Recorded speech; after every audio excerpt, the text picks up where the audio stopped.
tell you something. I'm just going to move up here. All right, Sebastian, my goal for you is to sit up. You're going into 8th grade. You're not a little kid anymore.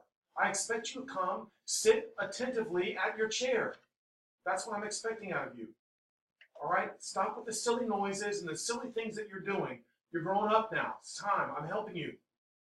All right? I want you to sit up. All right? In your chair correctly. All right? Now, again, these are the ERB type questions. All right? And we're going to spend some time the next 2 weeks trying to improve. All right? And I'm going to try to show you how to do things so that you have a better chance, even if you don't understand the question, how you can interpret the question and kind of figure out a way to come up with the right answer, even when you think you don't know. All right? I think it's very important.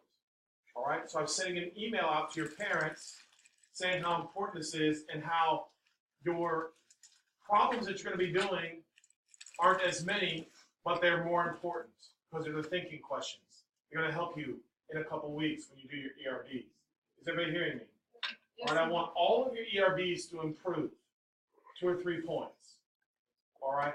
So this is how you're going to do it. All right? So what I'm going to do now is I'm just going to go through question number 1 with you, and then I'm going to stop the clock, and we're going to give you 5 minutes to do the next couple problems. Then we'll go back and explain it. Is everybody with me? All right? So let's take a look at question number 1.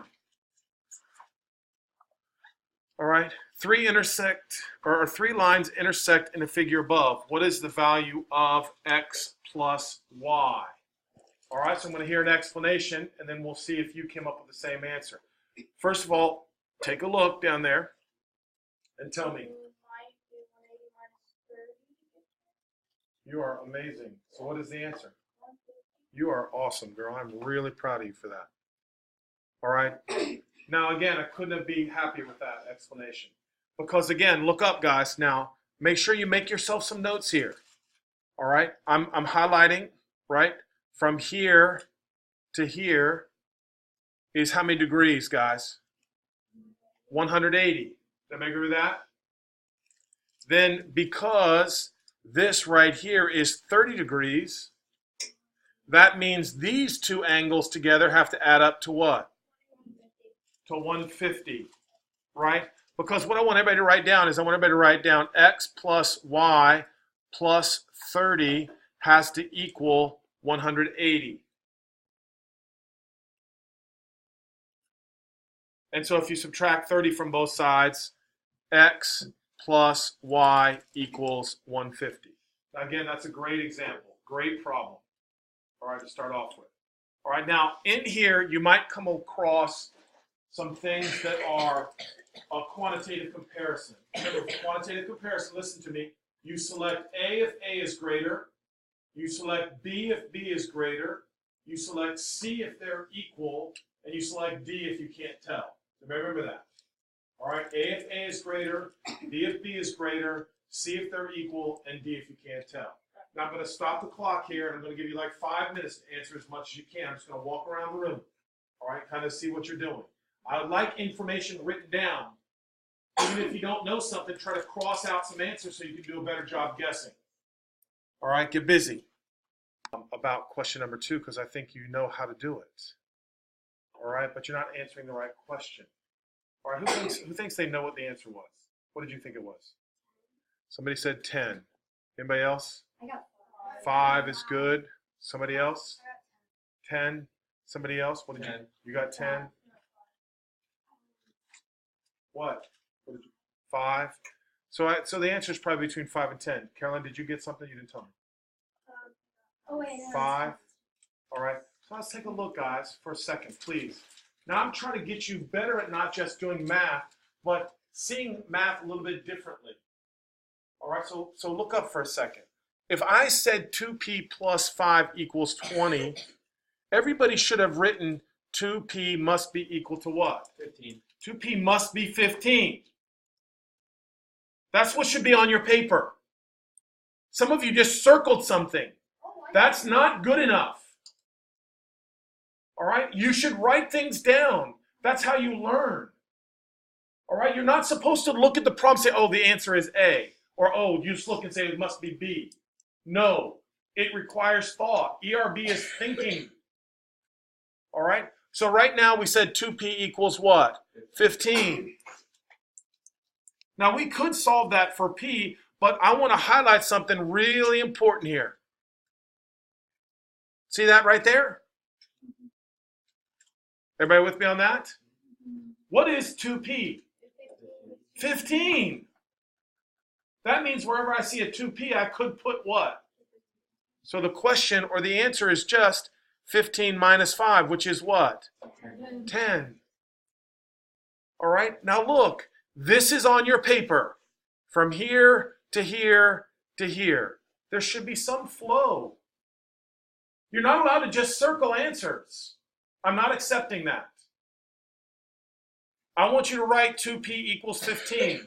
And then you can highlight 2p like I did. 2p is, it's very simple if I can teach you that technique. All right? Now, what I want you to do is, if you get it right, give yourself a check. If you get it wrong, make a little star by it and make yourself a note. Wow, I should have subtracted, or it was a substitution problem. All right, if you want to get smarter, that's what you're doing. All right? Let's everybody take a look at number 3 now.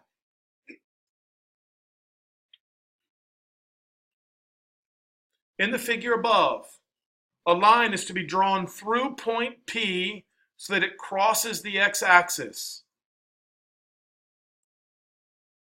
All right? So I'm going to draw a line. That's what's the beauty of notability.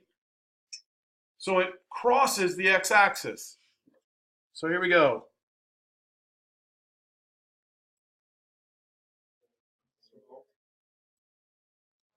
That's what I said. So it never crosses the x-axis. Thank you, Colin, for the correction. You know how I like to be corrected. Even though I'm not Mr. Holt. All right, look right here.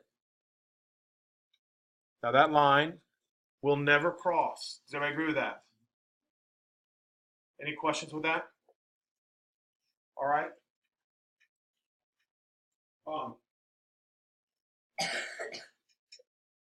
So the question is, what other point could be on that line? What other point could be on that line? So let's look at number 3. Is 4, 2 on that line? Yes, it is. 4, 2 is. I'm highlighting that. But I'm going to check the other ones. Where is 4, -2? Down here. 4, -2 would be down here. 2, 4. If I go over 2, 4 would be higher than that point. 2, -4 would be down here. And -4, -2 would be over here somewhere. All right, that wasn't that hard. Unless you didn't read it correctly like I didn't. Right, you can easily make a mistake. That's what I'm saying. Read carefully. That's one of the biggest things for taking the ERBs. Reading the question carefully. All right, let's read number 4 carefully.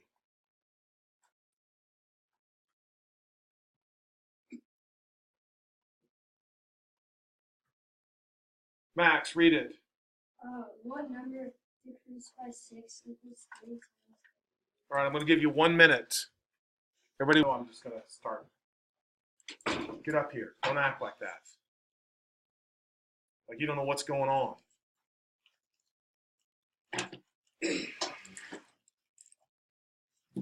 Now, number 4. What number? What number? What does that represent? When somebody says what number, what is it? It'd be x. You should write that down. What number? Now, what does decrease by 6 mean? -6 equals 3 times the number. 3 times. This is why I'm mad. I don't understand why you can't write that down. Julie, you understand me? I don't understand why you can't write that down. What number? That's the variable, x. Decreased means subtract. Is equal 3 times the number. You have to be able to do that. Now, we've worked on equations a bunch. A bunch. You should be fine with solving this equation. So I'm going to move the x over. You should have -6 is equal to what? 2x. Now how do I undo the multiplication? Divide. Divide by 2. Divide by 2. So x is equal to, yeah, if you got that right, again, give yourself a check. You're doing pretty good. You're ready for Algebra 1. If you could do that problem, you're ready for Algebra 1. If you had no idea, I'm in a lot of trouble for next year if you can't do that. All right, and that's what I'm expecting when I walk around the room to check your iPads, that you're writing things down and not giving me excuses. All right, so 5 and 6 is a fantastic question. All right, I'm going to put it here, stop here. I'm going to walk around the room because these are tricky. Okay, I don't think the first one's that hard, but you had to read carefully. All right, it says, Alyssa makes a number wheel to represent the integers from 0 to 99. Now, they're saying that this right here represents the number 7. So that means the little hand is at 0 and the big hand is at what? That's how they're getting that. All right, that's what you have to know. So, Colin, what number does this represent? This one right here. This clock represents what number? 28. 28. Julian, what does this clock represent? That clock represents 45. Exactly. 45. Now I have to add those numbers together. And that gets 73. Jesse, did you understand that? Yeah. What about you? Come on now, I'm not playing games. You're almost in 8th grade, and I want you thinking better. So a simple yes or no. Do you understand that? Perfect. That's no problem, correct? Now when you add that together, you get 73. So which clock represents 73? D. Can we all agree with that? Yes. Right? So let's circle D, give yourself a check, and a smiley face if you understood that. Those are the types of questions that you see on the ERBs, the thinking questions. And sometimes you're going to look and go, I don't know what they're talking about, but you have to investigate a little bit further. You're not allowed to say, I don't know. All right, now I want to look at question number 6. Did I put them down twice, I'm sorry. So here we go. Now, it says, which of the following is the next greatest prime number after the prime number represented above? Well, what is that prime number there? 31. So, you put 31 down. And then the next prime number, are any even numbers prime? No. Except, what's a 2. prime? Except 2. 2 is a prime number. It's the only what? Even prime number. Is everybody with me? So I don't have to count 32. I'm only going to count odds. Is 33 prime? No. So then we're going to check 35. Is 35 prime? No. So now I'm going to check 37. Is 37 prime? Yeah. Yes. So now, which of the following is the next greater prime number? So my correct answer has to be what? 37. Right? Is that good? Check yourself off. All right. Now, again, I'm sorry. I don't know why I did number 5 twice there, but that's okay. All right. Exactly. How many integers can be represented on this number wheel? Caroline, what did you think? How much? 99. I'm very proud of you. What did you get? I got 100. I'm proud of you too. What else? 100, 100, 99 is good. Yes. Now I want someone, listen to me. Very smart. Come on. You guys are far away for a reason. What number is the first number here in the wheel? What's the first number the wheel could be? 0. And what's the last number it could be? Now, let me explain to you. If you wrote 99 down, you made a really good mistake. All right? Because listen, if I count from 0 to 1, how many numbers did I count? 2. I don't subtract 1 minus 0 and get 1. Is everybody with me? So when you include the endpoints, there's always going to be an extra number. So I used to tell kids you always subtract and add 1. If you want to count sequentially, if you start at 0 and you go to 10, you've counted how many numbers, guys? If I start at 0 and end at 10, I've counted how many numbers? 11. All right? So from 0 to 99 looks like what? 99. But if you think about it, it's really what? 100. And again, I think that's really what they do on the ERBs to mess kids up. Does everybody see how it would be easy to say the answer is what? 99. All right? Very tricky. Yes, sir. When you say integers, do you mean just like numbers? Yeah, I mean counting numbers. Hey, everybody's got to hear me now. An integer means counting numbers, no fractions or no decimals. Do you hear me on that? So 1, 2, 3, 4. Those are the integers. Integers are also negative. -1, -2, -3. You hear me on that now? Colin? Yes. That was a good question. All right. Take a look at 8, guys. I'm going to walk around the room. I want everybody to try 8, 9, and 10 while I'm walking around the room. Give yourself checks when you get them right. Put some stars by so you can go home and explain it to your parents. All right? Show them what you're working on. All right, number 8. It says in the figure above, both circles have centers at point 0. All right, and point A lies on segment OB, and OA is 3. Now, I'm mad at some of you because it says OA is 3. I blow it up, and I put a 3 there. Then it says that AB is 2. So I put AB is 2. So what does 3 represent? What does 3 represent? Of the radius of the small circle. All right? So radius of the first is 3.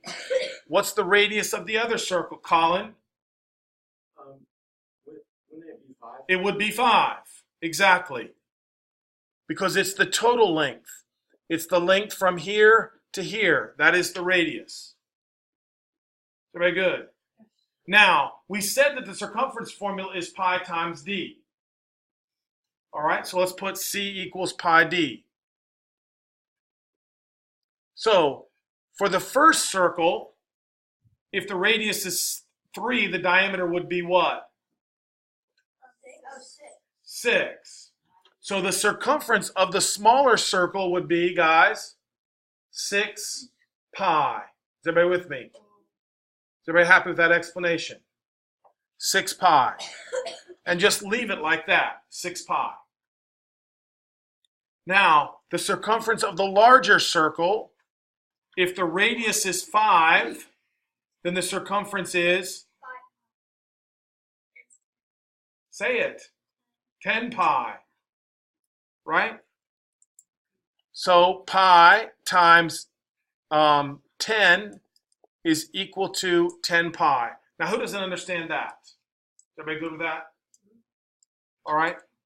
Now it says, what is the ratio of the smaller circle to the larger circle? Well, what is the circumference of the smaller one, guys? What's the circumference of the smaller one? 6 pi. Ratio means fraction. What's the larger one? 10 pi. Divide them both by 2. And your answer is what? 3 over 5. So, Will, do you understand what I'm saying? That wasn't that hard. Right? Do you understand me? Is everybody getting what I'm saying up here? Look and listen. I don't think that was that hard. I don't think that was that hard. We did a unit on circumference. All right, they may give you the formula, they may not. All right, Julia, you okay with that? Remember, if you got it right, give yourself a check. All right, if you missed it, make yourself a note of what your problem was. And then tonight, you're going to go back and look it over. All right, let's look at question number 9. Did anybody get number 9? Yeah. What did you think? Somebody says 40 so far. Anybody else? I got 60. 60. Anybody else? I got a couple 60s. Girls? 60. I was able to really figure it out. Okay, so let me help you then. All right. Now, what I have is notes. Watch. It says, Bill and Tom, total weight is 250. So on my paper, I put Bill plus Tom equals 250. That's what you should have on your paper. Bill's weight is 10 pounds more than 3 times Tommy's weight. So that's where it starts getting confusing. So I want to put this down. I want you to put Bill here, and I want you to put Tommy here. That's what I want. Listen, let me work through this. All right, let me work through it.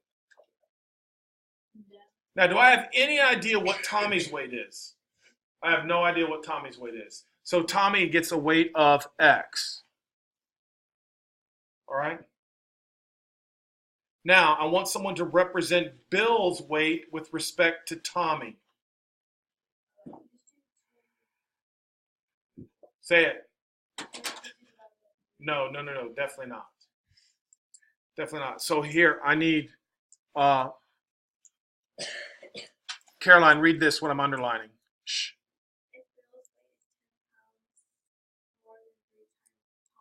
All right, so how do I represent that, Caroline? What does 10 more mean? Plus 10, beautiful. So you put plus 10 down. 10 more than what? And what's Tommy's weight? Shh. What's Tommy's weight? So how would I represent 3 times Tommy's weight? Exactly. Or we could just write 3x. Come on, I'm expecting you guys to be able to do that. Everybody agreeing with that now, right? Everybody see that? Now it says together they weigh 250. So what do you think I have to do with these two things right there? Oh, you gotta Add them up. Wow. Julian, that's what I'm talking about. Pay attention.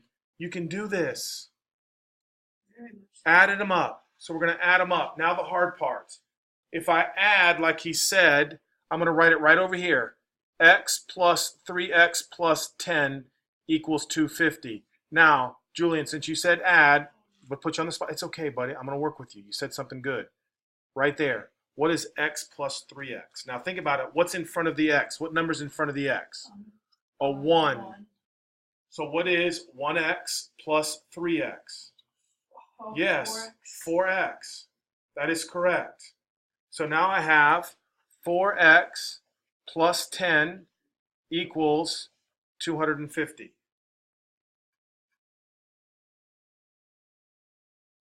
Now who remembers how to solve that equation? What do I do?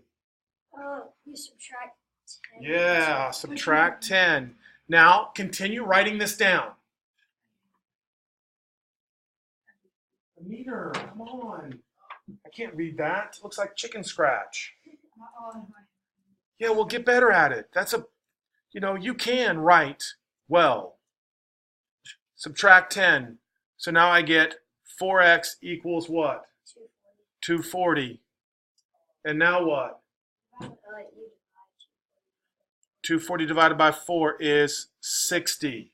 Beautiful. Now, I'm not sure that's the answer, though, because I don't know if they're asking about Tommy or asking about Bill. Who are they asking about? They're asking about Tommy, and Tommy is what? Tommy is the X. Tommy is the X. So the answer is what? 60. They could have said, how much is Tommy? All right, but they didn't. You're right. All right, everybody good with that explanation? Everybody in here can do that. Everybody in here can do that problem. All right, everybody can. All right. Now, number 10, I'm going to give you another minute to think about number 10.